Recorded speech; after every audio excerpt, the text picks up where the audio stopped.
Guess around this time I started to accumulate a lot of equipment. I started to buy stuff. I was looking and doing a lot of research, reading a lot of magazines and press at that time, keyboard and an electronic musician, and started to seek out building up my studio. And I would go to the pawn shops every weekend. Like, I had another friend that would go with me, and we would hit this one strip. Was called Memorial Drive in Atlanta, and it was like where 50 of all the pawn shops would be, and I would go into every single one, like on Saturday, like in the afternoon, and just scour them for drum machines, synths, analog synthesizers. I mean, it would just, whatever was in there, vocoders, and I would just buy anything, you know. And was there a particular piece of gear that you remember getting that really turned the corner as far as letting you suddenly really jump off into doing more sample-based and more? I would say it was the ARP 2600. It was I bought it for $200. I actually had 3 ARP 2600s. I don't know if you guys know what that is. It's an early analog synthesizer. Actually, I could probably show you a quick slide here of it. Yeah, and I remember I went in. I actually knew what the synth was, and the guy at the pawn shop, he didn't know. I had this old book, the Analog Synthesizers Handbook, and I knew that it was worth quite a bit of money. Is that showing up, or is that just showing a blank here?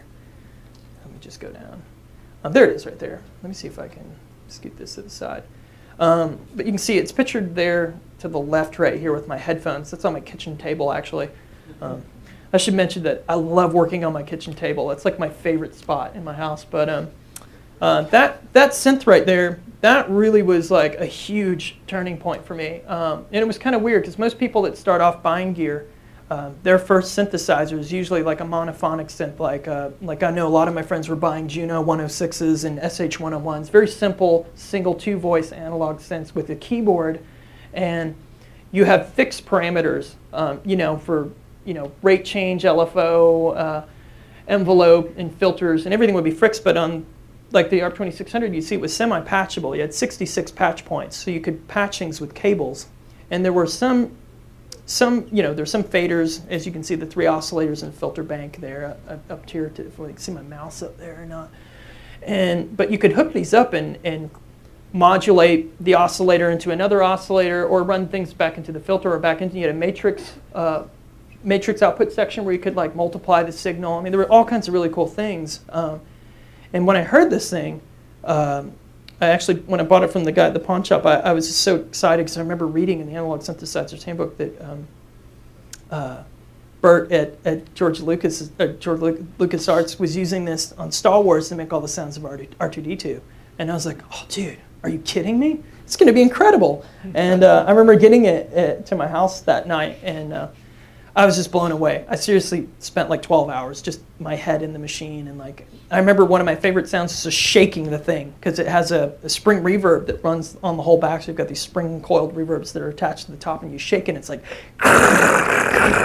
and I would just be doing that like for hours, just listening to that sound, you know? And I remember my parents would be like, my mom would be like, what are you doing in there? What is that horrible sound? I mean, and it was just, it was awesome. And I used to actually take it to my garage, because we had these really high ceilings in my parents' garage, and the echo, the reverberation in the room was just incredible. And to play this thing, it's just loud as hell with just pure noise into the garage was just like, I felt like I was Merzbow or something. It was just like insanity in there. And it was really cool because like there were so many cool little tricks. It was lots of like fine-tuning and finding all the sweet spots with the instrument. And it actually came with a 3620 keyboard, which is that you could plug into it and actually play it. It didn't stay in tune very well. It wasn't like something you want to play on harmonically on one of your lead rock tracks or anything. But it did some really, really interesting things that taught me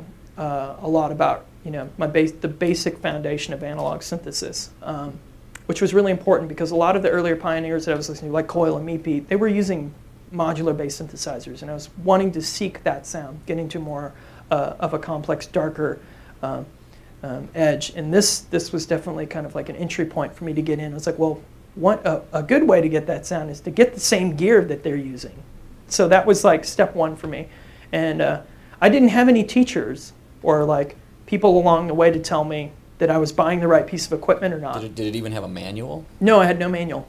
Like, I just basically looked in the analog synthesis. I would go to basically I'd go to where it starts. I'd go to the show, and I remember Jack Dangers had a 2600 on stage when I went and saw them back in high school. And I was like, oh, he's got that.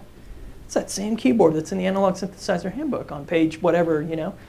And you know, I'd see several groups would come into town, and I would just look at the stage and I'd be like, what is that? What are those rack mount, you know, racks with blue screens? I was like, oh, those are samplers, huh? Okay, what does a sampler do? So I was like putting pieces of a jigsaw puzzle together slowly over time during my, you know, my early high school years. And it's funny because, you know, I go to these music schools where they teach you everything in the first day. I had to learn, like, it was trial and error over time. I remember buying my first keyboard. It was a Roland D50, and I thought it was going to do everything. I was like, oh, wait, it can't sample? You know, it was like, wow, this was an expensive mistake, you know? And, like, it was just like everything back then was saving up money to buy the piece of equipment and then either finding out you bought the right thing or you bought the wrong thing. And then, you know, it wasn't like now where you've got Reason or you've got Logic where you've got your compressors and limiters and mastering equipment's all built right in, you know? Like, yeah, I would buy like a compressor. I'd buy a limiter of the hardware piece and route it out from my board and, you know, submix it out and run it back in and have to figure out, you know, it was interesting coming up that way because you learned pretty much the hard way, you know, and well, the real nuts and bolts of what the real nuts and bolts, yeah, and you know, in a way, you know, I wouldn't take it back, but maybe in some regards I would for the money and the time issues. I did waste a lot of time trying to figure out things, but overall, I had a really firm understanding of how it was all put together and like.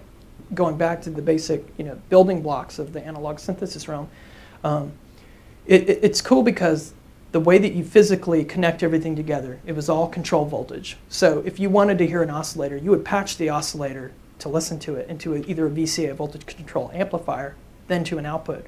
What if you wanted to change that? If you wanted to colorize that or filter that, you would then patch it to a filter, then back to the VCA. What if you wanted to control the shape of that signal?